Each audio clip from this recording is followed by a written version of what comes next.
Let's get back to basics with EdLaw 2D. In 2014, New York State passed Education Law 2D, followed by the adoption of Part 121 regulations in 2020.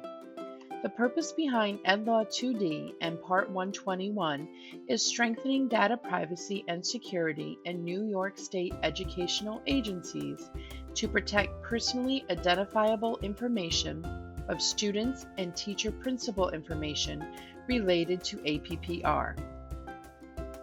Personally identifiable information includes any information that can be used either alone or in combination with other information to directly determine or find the identity of an individual person, with EdLaw 2D focusing on student PII and teacher-principal PII associated with APPR. Examples of PII include, but are not limited to, a student's name, name of the student's parent or other family members, the address of the student or student's family, a personal identifier such as Social Security number or student ID, other indirect identifiers such as the student's date of birth or place of birth, other information that alone or in combination is linked or linkable to a specific student that would allow a reasonable person in the school community who does not have personal knowledge of the relevant circumstances to identify the student with reasonable certainty. Your school district's data protection officer is responsible for ensuring the school is complying with EdLaw 2D and serves as the point of contact for data security and privacy within your district. While it might seem like the data protection officer is only creating a list of approved district software, which they are continuously working on, there are considerably more requirements to EdLaw 2D that your data protection officer is responsible for. Let's highlight a few responsibilities of a data protection officer. Data protection officers implement annual data security and privacy training and identify where personally identifiable information resides in the district, both virtually and physically. Data protection officers work with key stakeholders to develop an incident response plan that outlines how the district will quickly respond to and remediate cybersecurity and data issues. For example, if your district faces a ransomware attack that requires shutting down the internet, or if the payroll system gets hacked, the incident response plan is utilized to remediate these types of incidents. Rest assured that your data protection officer is working diligently to ensure the protection of your district. Protecting students' personally identifiable information does not rest solely on the data protection officer.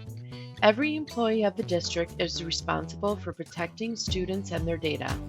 As a district employee, there are a variety of measures you can take to protect personally identifiable information.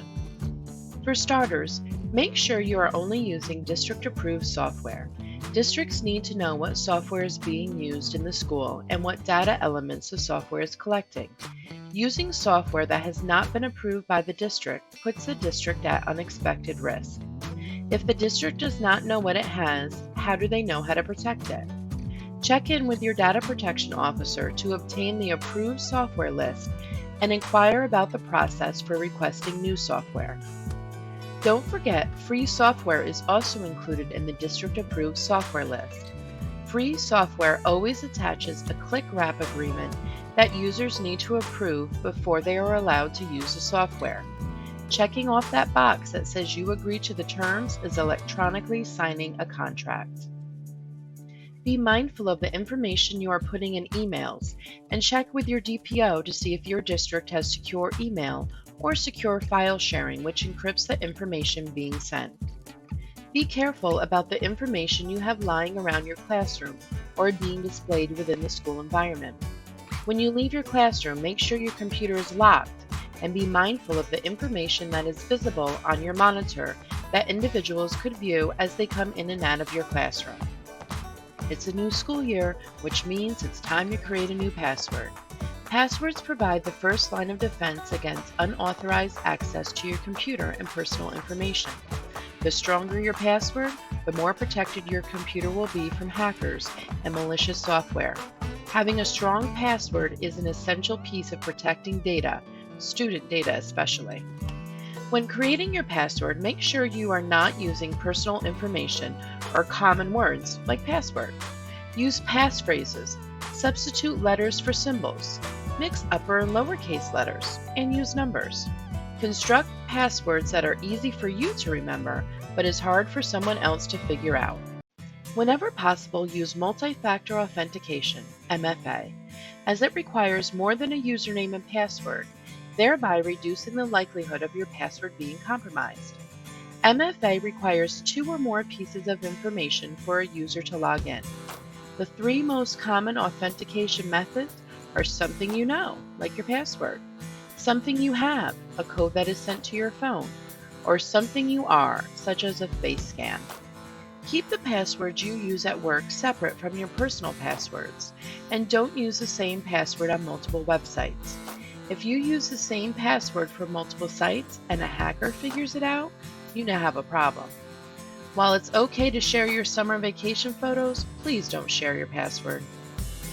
While mastering the tips and tricks of passwords, it's also important to be on the lookout for phishing. 90% of data breaches occur due to phishing. Phishing is a cybercrime in which a target or targets are contacted by email by someone posing as a legitimate institution to lure individuals into providing sensitive data such as personally identifiable information, banking and credit card details, and passwords. Oftentimes, simply clicking on something in the email may enable the bad guys to gain a gateway into your district's network. Let's look at some of the indicators that would alert you in this classic phishing email. Let's look at the signature block. Is it from someone you know? Scroll over it. Does the mail to address change? Is it in a public email domain? Look, the email has an attachment. Never click on an attachment from someone whose email you don't recognize. If you're unsure or suspicious, ask your IT department to check it out. Check for spelling and grammar mistakes, and often the message will contain a sense of urgency in order to get you to hurry up and make a bad decision. The email might contain links to unrecognized sites, or the link seems legitimate until you hover over it and see the hyperlink is suspicious. Report this email to your tech department immediately. You want to report emails anytime you are suspicious. While phishing might be the most common cybercrime, there has been an increase in smishing. Smishing is like phishing, however the message is sent via a text message. Smishing messages typically target your personal information, bank account, or credit card information. You might receive a text from someone posing as your bank, asking you to click on a link for you to verify a suspicious charge. Stop. Don't click on the link and instead call your bank to report this message. Your bank will never ask for your personal information via a text. Go enjoy your school year, and as always, if you have any data privacy questions, contact your data protection officer.